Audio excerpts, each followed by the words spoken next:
Donaldson fell to his death through a 12th floor window last October in the CBD. The Orleans Parish coroner called it a suicide, but New Orleans police are taking another look at the case. One of the central questions clouding his death is how. How could the window break like that? The quest to find the answer to that question raises another. How safe are the windows in high-rise buildings? How easily are they shattered? Glass. If you think about it, it's both a protector and a killer.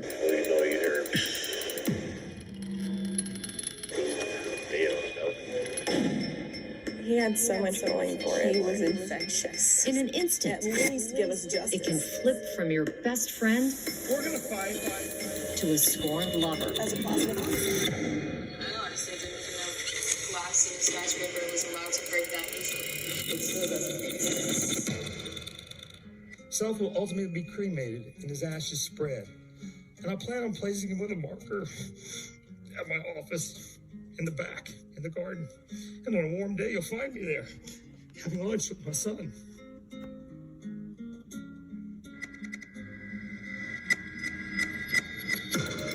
With each piece, each pane, each shard, hiding a translucent little secret deep within. It's never all. We revere it, yet fear it, because you can't see or feel how much it will take to make it break.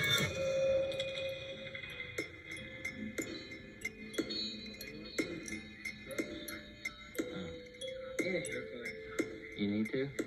Yeah. Why? Cause short is, I think short looks better.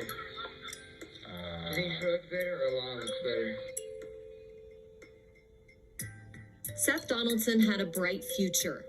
He had so much going for him. He wanted to be a chef. He was working at Commander's Palace. Very energetic, very hardworking.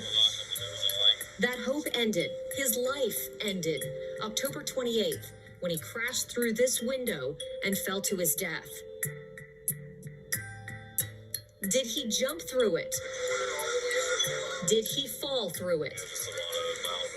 Was he pushed through it? His parents say the investigation into his death was fatally flawed. But that's not the end of this story. He fell through a window? I think if he were thrown up against the window accidentally, there's a very big problem with the window. You can get through a window, but it ain't easy. Shouldn't be easy. Are high-rise windows safe? There's a crack in everything. Like he says, that's how the light gets in. The story of that window begins back in time, 6 decades back in time, in 1953 as an office building. But architect Marcel Wisnia converted it to apartments in 2011. Wisnia once estimated to the state that Saratoga would cost $31.5 million to convert it to apartments. But there's nothing in city records to indicate that he changed out the building's original 1950s windows. He's actually beating on this. I went to a window expert to find out what 1950s windows might be. So, Ronnie, how long have you been working in the glass business? About 45 years. 45 years. So you know a little bit about glass. A little bit. It actually be put in. He has supervised window installation for projects as small as a door, as big as a high-rise hotel. If I learned anything from talking with him, it's that windows and the glass inside them are not created equal. 9/16/030/015. I showed him this video taken of the window Seth Donaldson smashed through when he fell to his death out of Unit 1201 at the Saratoga Lofts. Like razor-sharp teeth, big shards of glass remained tucked in the window frame. It almost absolutely had to be annealed, non-heat treated glass. I can't see how he could go through it otherwise. Annealed glass, what we commonly call plate glass. Depending on the thickness of it, it's the easiest to break. And one of the only ways to spot it is after it breaks. It shatters into big chunks that can cut like a knife. It broke like annealed glass, and as old as that building is, I would be really surprised if they had heat-strengthened glass in there. Although, if it would have been heat-strengthened, it's very possible he wouldn't have gone through it, because it's much stronger. And he probably not much chance at all he would have gone through it if it was tempered. Each type of glass breaks differently. Take tempered glass, for example. A hit head-on with a hammer does nothing. But tempered glass does have weak points along the edges. Hit one of those,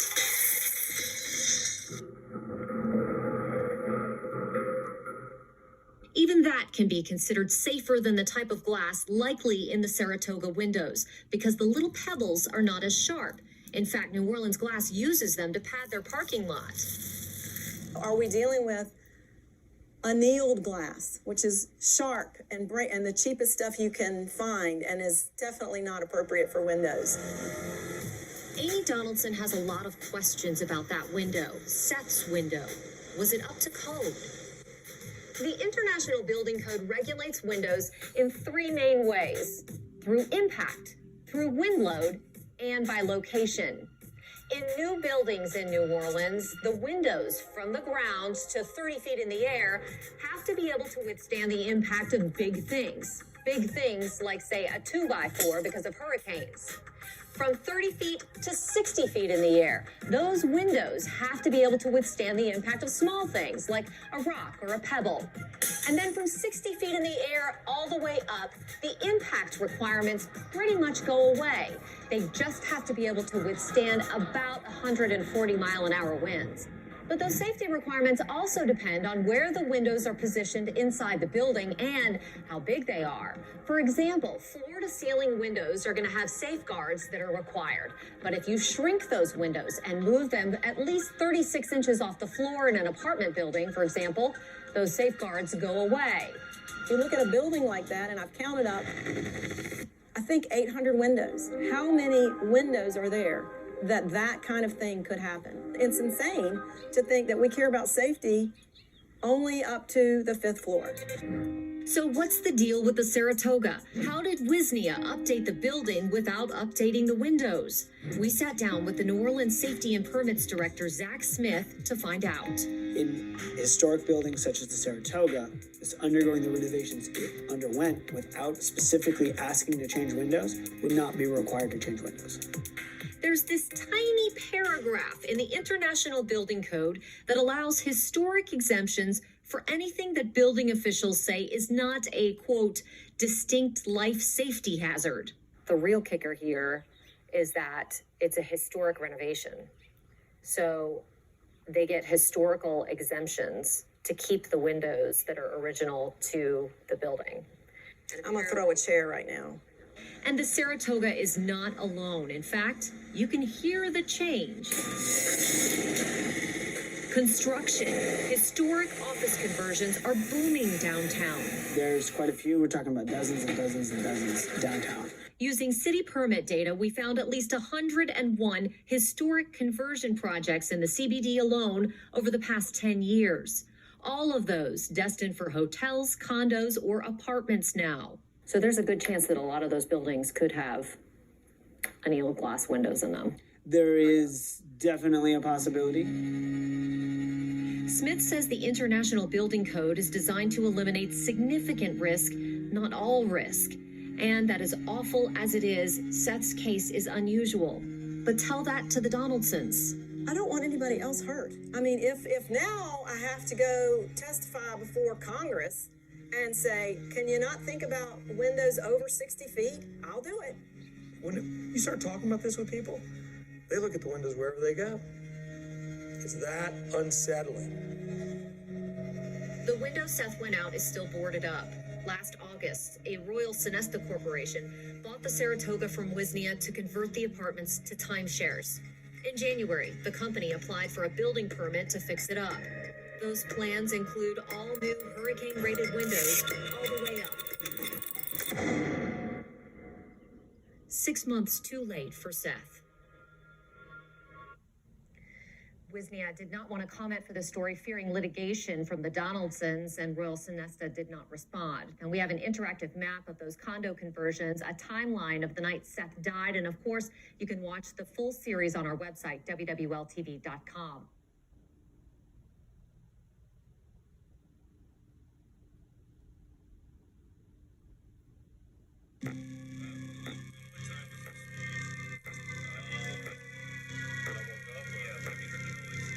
Someone's died. This is a day when we keep two things Someone's got a bloody nose. together that usually don't go together. Something happened. And that's called mourning and hope.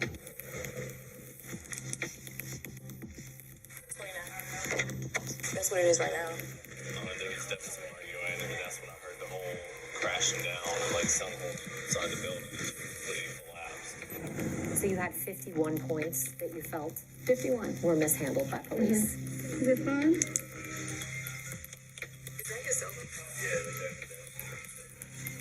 There's no part of me that thinks that he would want to commit suicide. Yeah, she. Why do I have to come down here and tell you to do your job? I've never been through this before, but it certainly doesn't sound normal.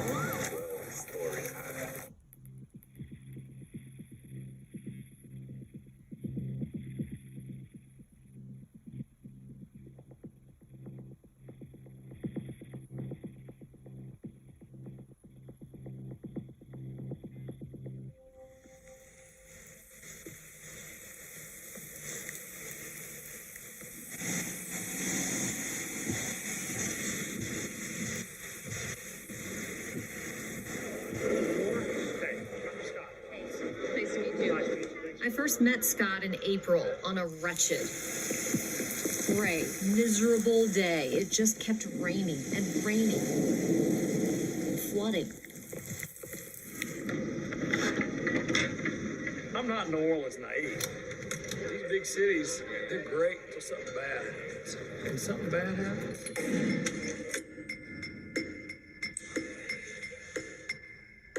You get a vision of the underside of what just infuriates people about it. The Donaldsons live in Hendersonville, North Carolina. This is Scott's third trip to meet with New Orleans police, the FBI, and the Independent Police Monitor to get a full investigation into Seth's death. Why do I have to come down here and tell you to do your job? The Orleans Parish coroner ruled Seth's death a suicide, but the NOPD is taking the unusual step of taking another look at the case. Seth was with two friends from high school from back home in North Carolina the night that he died. We're calling them John and Kelly. Those aren't their real names because they're witnesses to a crime, not criminal suspects. Here's what happened. At 10:11 p.m., Seth took this picture with a close family friend while working at Gree Restaurant. Shortly after, he spoke with Amy on the phone about his future. He started his countdown. 20 more days till I come home. 1:23 a.m., Seth gets a text from John, a high school friend from North Carolina, saying, "I'm waiting outside at the Chop Yard Bar." At approximately 2 a.m., Seth sends a picture to another North Carolina friend who asked not to be identified. The last thing that he sent to me on Snapchat was a picture of him taking a tab of acid, and I knew that he had never really done that.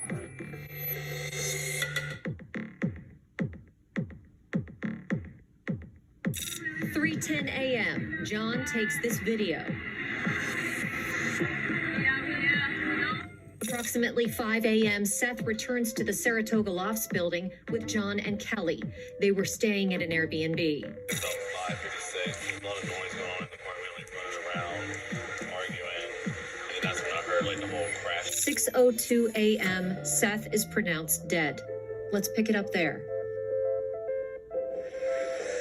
You got 1201, right? It's a Airbnb being rented by the female sitting on the ground right here, gentleman sitting in the lobby on the couch. This is footage from the body camera worn by New Orleans police officer Gabrielle Lewis. From their conversations, it's clear this is her first death investigation. Is this your first body? Yeah. If you feel like you gotta throw up, please go over here. Okay. Not near the body. Right, of course. She left the NOPD in February. That's Detective Marshall Scallon. He works in the 8th Police District. He is not a homicide detective. Until very recently, though, he handled the investigation into Seth's death. The NOPD blurred the faces of the witnesses before releasing this video to us. Scallon's report says John appeared to be on drugs with slurred speech. Is that a good first spot? Noise going on in the apartment, like running around. This This witness tells police he heard arguing, he heard a crash, and he saw John downstairs. He was down there on the third floor. He had some blood, saying this dude was done some acid. He had hit him. He got blood from out his nose. Yeah, let's get out of here. Up in the room, the body camera shows the shattered window, clothes all over the room, and a couch with a broken arm. Police find blood in the bathroom, trailing through the apartment and by the bed. The police report says they did not collect blood samples, but they did collect white powder on the coffee table.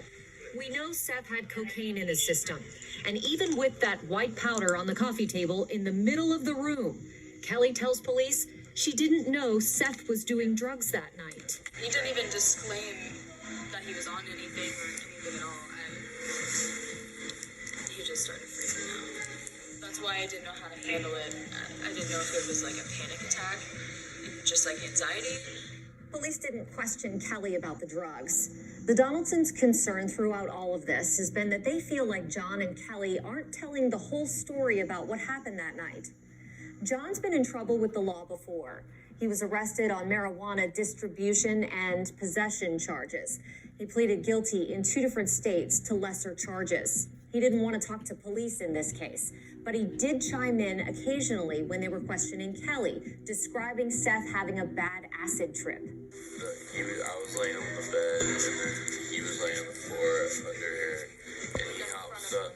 Yeah, and he jumps up. It's like, no, and then he starts hitting me in the face. Okay. And then what happened after that?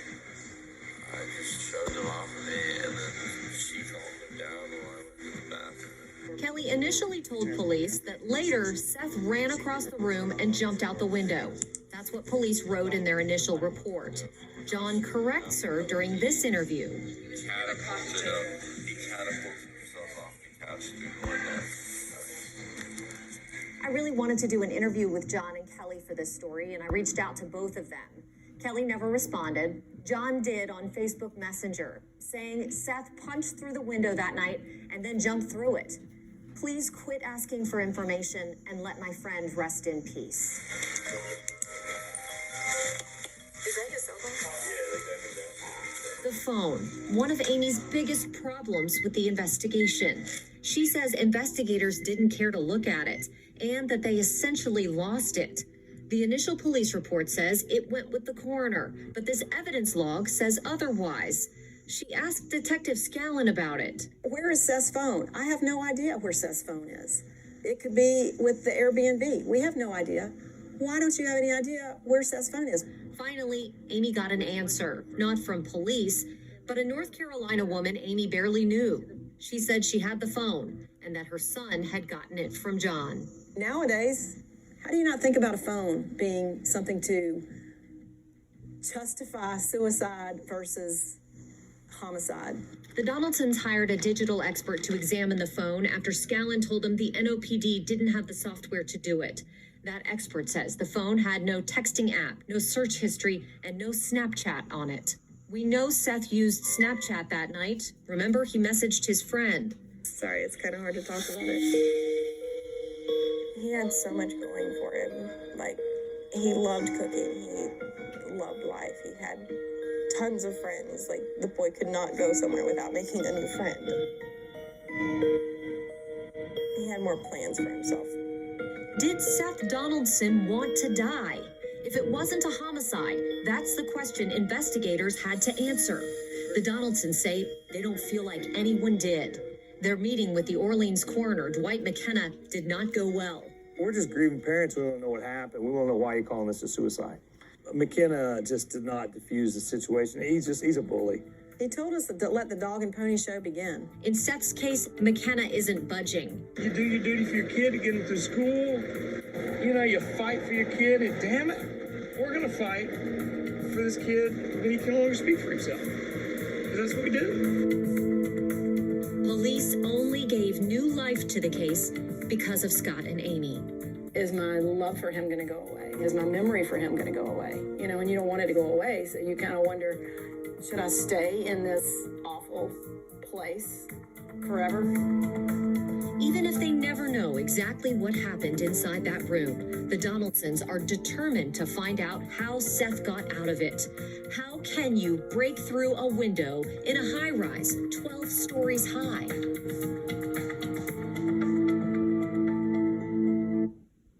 We'll have much more on that part of the story tomorrow night at 10 in the third part of my Shattered series. In the meantime, the NOPD's Public Integrity Bureau has an investigation into the handling of Seth's case after Amy filed a complaint with the Independent Police Monitor. The NOPD says a homicide detective reviewed the case and is filing another supplemental report that will then go to the Orleans Parish DA for review.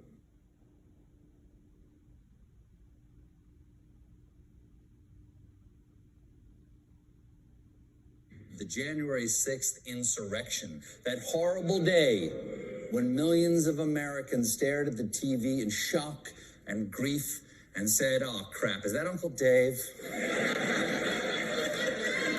The Late Show's Stephen Colbert taking on January 6th in only the way he can. He also just took on Trump aide Peter Navarro, roasting him for admitting a coup plot here on The Beat.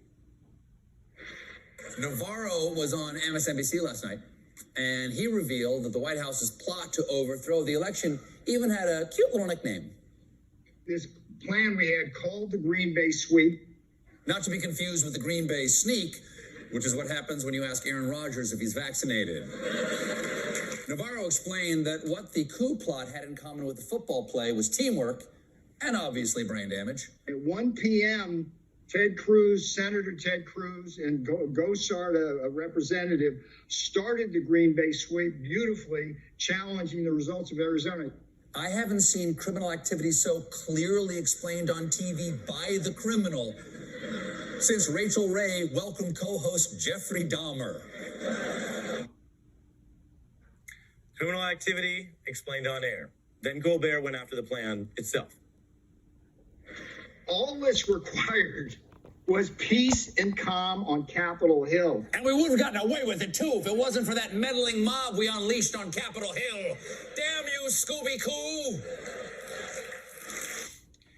Now, coups are illegal. That's the first big problem there. But Colbert also noted a second problem with this particular plan, roasting the very idea that Mike Pence would make for an effective insurrectionist leader or quarterback. The remedy was for Vice President Pence as the quarterback in the Green Bay Sweep. Really? Pence is the quarterback in the situation? Doesn't really strike me as having the quarterback type of personality. If I had to pick a position that fits his sparkling persona, I'd go with tackling dummy.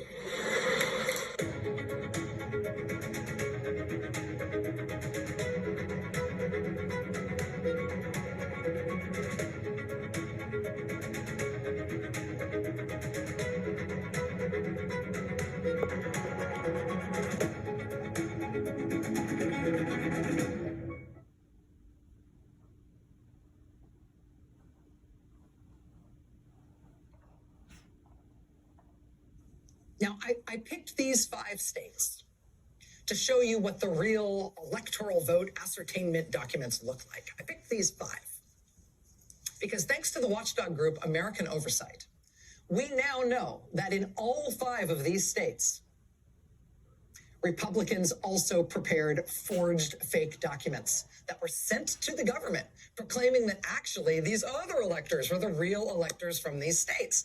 And they were casting the state's electoral college votes not for Biden, but for Trump. Just watch this. Tell me if you notice something as I show you these. So this is the documents from Georgia. In Georgia, that's the real electoral vote document on the left. That's the forgery that was created by Republicans on the right. Now let's do Nevada. In Nevada, that's the real one on the left, and that's the fake one on the right. Here also is Wisconsin, where we reported on their forgery last month. That's the real one on the left and the fake one on the right. Here's Michigan, where we reported their forgery last night. It's the real one on the left and the forgery on the right. And lastly, here's Arizona, the real electoral vote document on the left and the fake one on the right. Wasn't one state, wasn't 3 states where they did this. It was at least 5 states where we have now obtained forged documents created by Republicans. And it's not like they sent them in saying, hey, we know we're not the real electors because Biden won here, but here's our names for posterity. Here's our names for your records. No, they actually created these fake documents purporting to be the real certifications of them as electors. I mean, here it is in the forged document from Georgia. Look at the language. We, the undersigned, being the duly elected and qualified electors from the state of Georgia, do hereby certify. You are not the duly elected and qualified electors for the state of Georgia. You are not. But that language, or language just like that, is in all of these. They all match. Exactly. Same formatting, same font, same spacing, almost the exact same wording, all of them. Now, you might remember on last night's show, we noted that the forged documents from Michigan and Wisconsin looked really similar, looked really alike, but the Arizona one actually looked a little bit different. Here's the amazing thing we discovered today about Arizona. It looks like there were actually 2 sets of forged electoral college documents sent in by Arizona Republicans. There was the sort of hoopty, different looking one that we showed you last night, which has notary stamps all over it and stuff. That was the one that was obtained by Politico.com that we showed on the air here last night. But now, as of today, thanks to American oversight, we have obtained another one also from Arizona, also a forgery. A whole different set of Republican imposters sent in this one in Arizona. And that one matches exactly all of the other forged electoral votes from the 6 other states that we have found. Excuse me, from the 4 other states that we have found. In these 5 states, one of the 2 forgeries from Arizona and those 4 other states, the forged documents all match. This would therefore appear to be some kind of a coordinated effort. Or at least someone gave Republicans in all these states the same template for creating these false records. Because they all have the exact same language, they all have the same font, they all have the spacing, they all have the same formatting. That doesn't happen by accident. Who organized this? Now, at the time this was happening, Pennsylvania Republicans, Pennsylvania is not one of the states we've been talking about here, they actually put out a statement saying the Trump campaign had asked them to create and certify, like within the Republican Party, a Republican set of electors for Pennsylvania. As they explained in their press release at the time, though, the Pennsylvania Republicans didn't forge a document to make it look like they were the real electors. They created a new document that said that they would become the electors if a court ever ordered that the Republican side had actually won the election in Pennsylvania. They didn't forge a document saying they believed they were purporting to be the official electors from Pennsylvania. They created a document that said if a court ever says that Republicans won in Pennsylvania, then we'll be the electors. Now, they say the Trump campaign advised them to create that alternate slate. We're trying to track down the claims in that statement. If, in fact, the Trump campaign was commissioning Republicans not just to create contingent slates of electors in case the results were ever reversed by courts, but if the Trump campaign was commissioning Republicans to forge official-looking documents in multiple states where the wrong electors actually purported to be the real electors, well, we will do our best to get to the bottom of that. Now, one of the Trump officials who has pled the Fifth, who has invoked his Fifth Amendment rights against self-incrimination in order to avoid testifying to the January 6th investigation, his name is Jeffrey Clark, former Trump Justice Department official named Jeff Clark. Clark, you might remember, he's the one Trump reportedly tried to install as Attorney General right at the end. Best we can tell from public reporting, Trump seemed to like the cut of his jib after Jeff Clark drafted a letter that he insisted must go out on Justice Department letterhead to some of the states that Trump lost, including Georgia. This letter that was reportedly drafted by Jeff Clark was addressed to the state government in Georgia. It was reportedly going to be sent to multiple other states as well.